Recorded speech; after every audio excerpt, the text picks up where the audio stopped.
Welcome, welcome to Arthurian April Day 23. And today we are at last covering pretty much my favorite knight of all time. If I had to pick, it's a tie between him and Palamedes, Sir Gawain.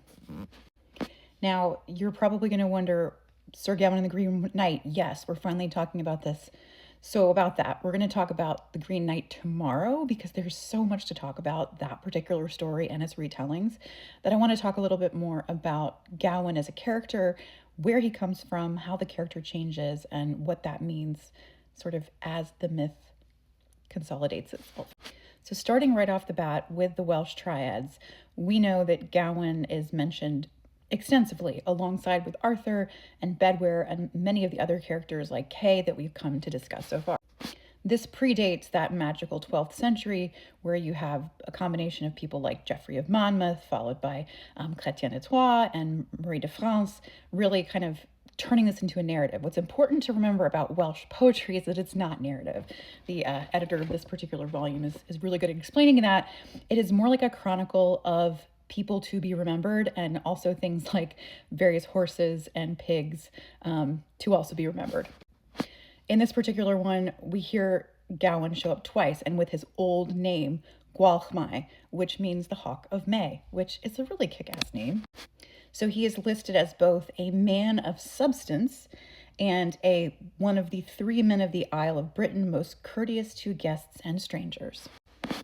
Which is really interesting if you know the story of Sir Gawain and the Green Knight, but like I said, we'll talk about that later. In Geoffrey of Monmouth, it's really built on the earlier tales where we hear about Gawain having almost supernatural powers, like a lot of the folks in the earlier tales, like in Culhwch and Olwen that we talked about with Kay, have these superhuman abilities. And yes, a few of my readers have pointed out that it does kind of sound like they're superheroes, and you're totally right. But what's cool about in Geoffrey of Monmouth is that we hear terms that definitely describe Gawain later on in other tellings. For example, he refers to him as being always fiery in courage. So, this sort of like tempestuous character who's very, very brave and is constantly seeking out, various fights and arguments and using his brawn and strength.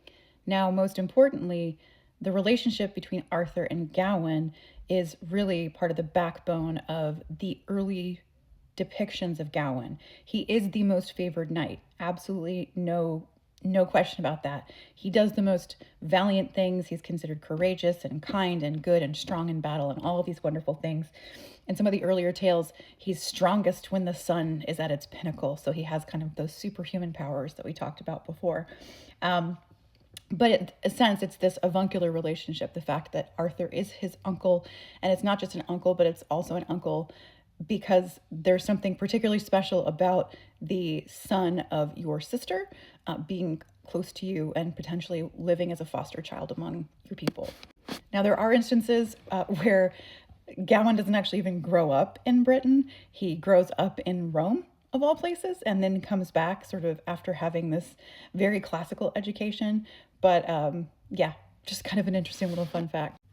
Either way, it's not just that he's got the Nepo baby thing going on. Gawain is legitimately a really good guy until we get to Thomas Malory. Now, we think that one of Malory's prime sources was the alliterative Mort Arthur, which very likely is where they got the title of his book, which is an actual poem. And many of the pieces that feature Gawain very much put him in that same boisterous, fiery warrior character. It's particularly cool because Gawain has a named sword, Galantine, and also has a named horse, Gringolet. I just think that's the most fun thing ever.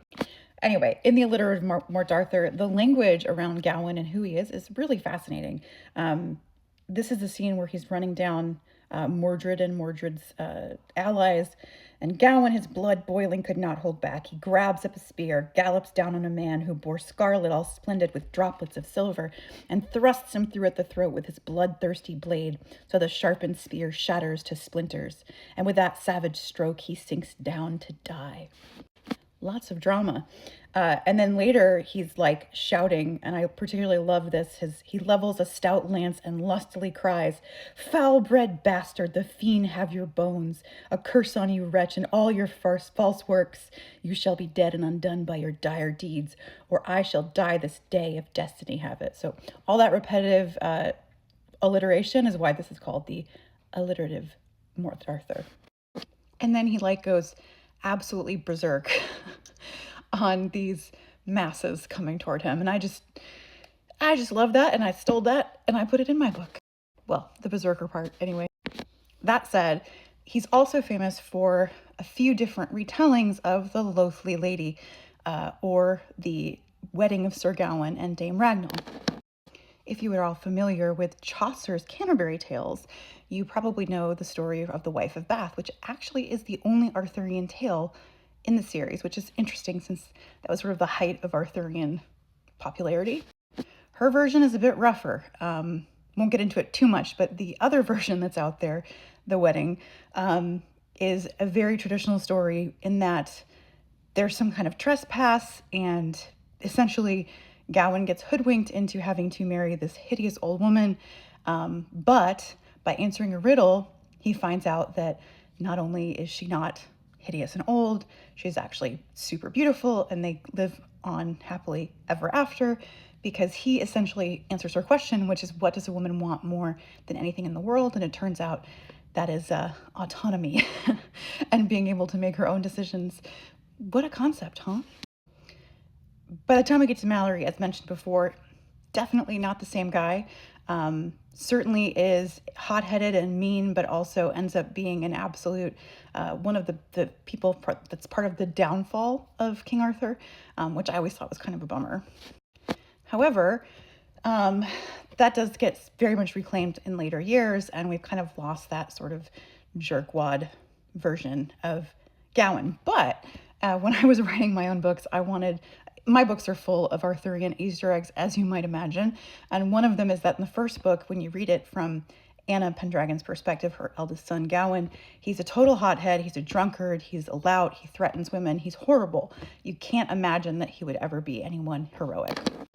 But by the time we get to Queen of Fury, and he has his own POV in the story, you find out there's a reason for all of his horrible behavior. A number of reasons, including a horrible, horrible father and a mom who's so wrapped up in her own vengeance that she doesn't have time for her own kid. What a concept. But he's also a total hothead. He has a temper, but he also falls madly in love with a woman who, in many ways, is not what she seems. And he's got to figure out how to leverage his privilege to protect her in some unusual ways.